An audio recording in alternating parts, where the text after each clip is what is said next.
soo dhawaada buuraha hodanka ah ee Calmadow Sanaag.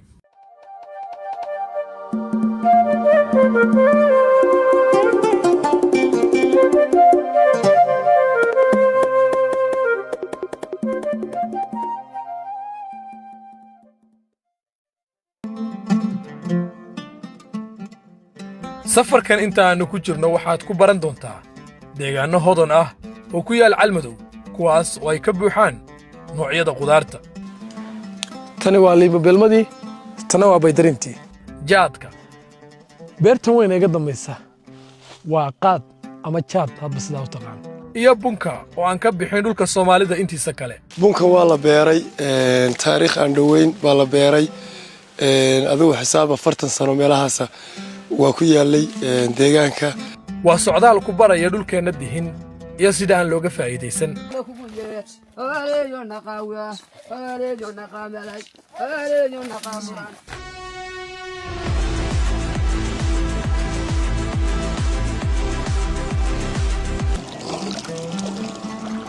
ceelkan biyaha macaan waxaa la yidhahdaa moon.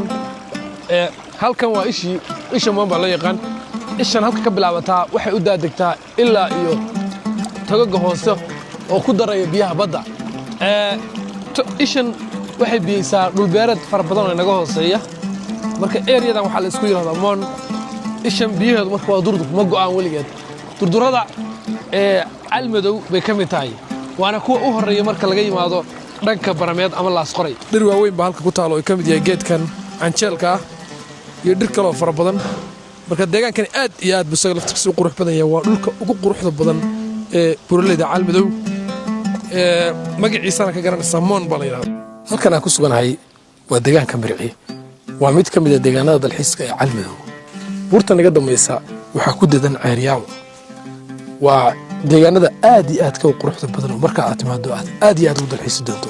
dhirta iga dambaysa sidoo kale waa geedaha liinta. ma aha dhir la beeray oo halkani beer ma aha, laakiin waa dhir si dabiici ah u baxday. arigii baa jooga iyagoo daaqaya. dhinaca kale iyadana lo'dii baa joogta. dhankan oo kale buurihii kale iga qabanaya. waa dhul aad iyo aad u qurux badan dhulkani. Calmadow meel hanti la'aan la dhergo, hub la'aan la diriro, hoy la'aana la seexdo. kuwani waxay ka mid yihiin liin macaanta ka soo baxda beeraha Mirci ee Calmadow. nimcooyinka ay Calmadow la gaartay waxaa ka mid ah meel aan beer ahayn oo aan la beerin ayaa waxaa ka baxaysa dhir nature ah oo dhirtii ugu qaalisaneed ee dunida la beerin jiray. geedkan hadda iga sarreeya waa saytuun. geedkaasna waa liin. mid walba miraa ku yaal oo waxa weeyaan si dabiici ah ayuu u miro bixiyey. u malayn maayo hadda inay tahay xilligii beerashada ama xilligii uu ka soo saytuunku bixi jiray, laakiin kan miro waa leeyahay weli. mirtaasi waa saytuun. geedkan waa mireeyey oo geed saytuun ah. aad iyo aad bay meesha nimco badan tahay.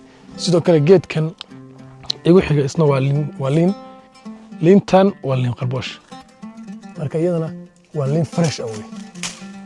waa liintii oo fresh ah. geedkaas sidaa uga soo goosanaysa fiican tahay.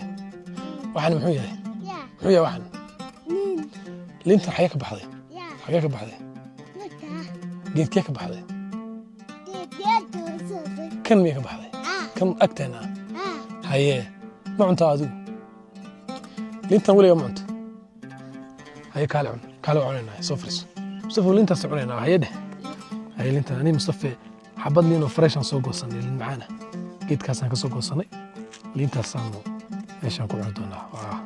waa fresh weeye, biyo miirana.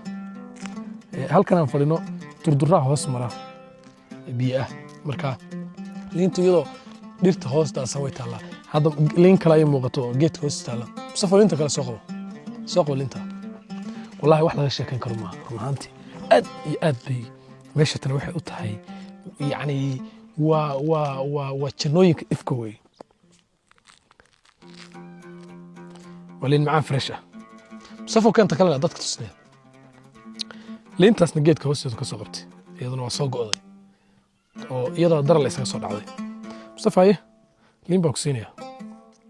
liin macaan seeka ah.